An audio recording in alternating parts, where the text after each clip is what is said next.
Assalamualaikum warahmatullahi wabarakatuh. Hai semuanya, kembali lagi bersama saya Nursa Fitri dari program studi Pendidikan Bahasa dan Sastra Indonesia 2023B, Fakultas Keguruan dan Ilmu Pendidikan Universitas Riau. Nah, kali ini saya akan membuat tugas teori sastra saya yang ke-8, yaitu tentang ekologi sastra. Ekologi sastra. Ekologi sastra adalah sebuah cara pandang yang digunakan untuk memahami permasalahan lingkungan hidup. Hal yang dibahas terkait dengan ekologi sastra adalah adanya keterkaitan antara lingkungan hidup dengan sastra.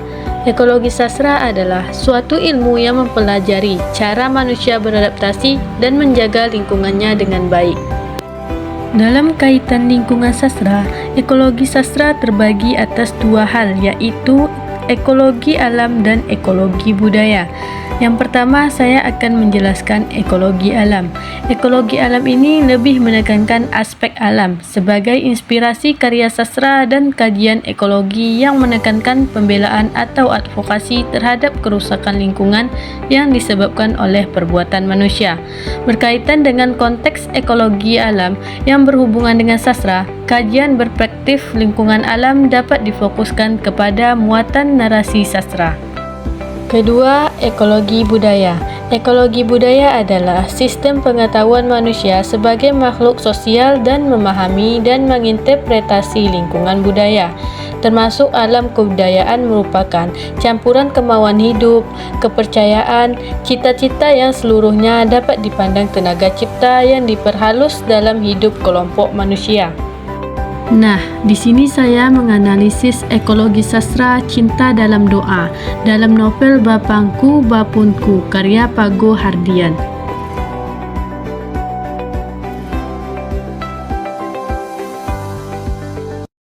Berdasarkan puisi tersebut, maka analisis ekologi sastra pada puisi Cinta dalam Doa dalam novel Bapangku Bapunku karya Pago Hardian sebagai berikut. Pada puisi Cinta dalam Doa, pengarang menggunakan alam dan lingkungan sekitarnya sebagai pencipta karyanya. Ekologi sastra yang digunakan oleh pengarang dapat kita lihat dari kata-kata berikut ini. Diam kuraba kelamnya malam, berucap harap cinta dalam kesepian, biarlah rinduku berlayar di biduk larut peraduan, pelangi dambaan jiwaku. Kata-kata tersebut merupakan kata-kata yang menunjukkan kondisi atau keadaan alam dan situasi lingkungan yang terjadi pada si pengarang. Penggunaan kata-kata kelamnya malam, kesepian, berlayar, larut peraduan, dan pelangi merupakan bagian dari ekologi yang terwujud dalam suatu karya sastra karena hasil cipta rasa karsa pengarang dalam memilah dan memilih diksi yang tepat sehingga menciptakan makna yang mendalam dan indah. Pendekatan ekologis yang digunakan dalam puisi tersebut menggunakan satu tataran ekosistem, yaitu ekosistem tertutup, yang artinya korelasi sastra dan lingkungan yang masih harus diraba atau ditafsirkan. Pada puisi Cinta dalam Doa dalam novel Bapangku Bapunku karya Pago Hardian menunjukkan keadaan alam dan situasi lingkungan yang terjadi pada si pengarang. Hal ini terlihat pada kata-kata diam kuraba kelamnya malam, berucap harap cinta dalam kesepian, biarlah rinduku berlayar di biduk larut peraduan, pelangi dambaan jiwaku. Kata-kata tersebut memiliki proses kreatif yang menggabungkan alam dan manusia. Kata diam kuraba kelamnya malam memiliki makna secara diam-diam atau sembunyi-sembunyi menyelidiki gelapnya dunia, gelapnya malam hari.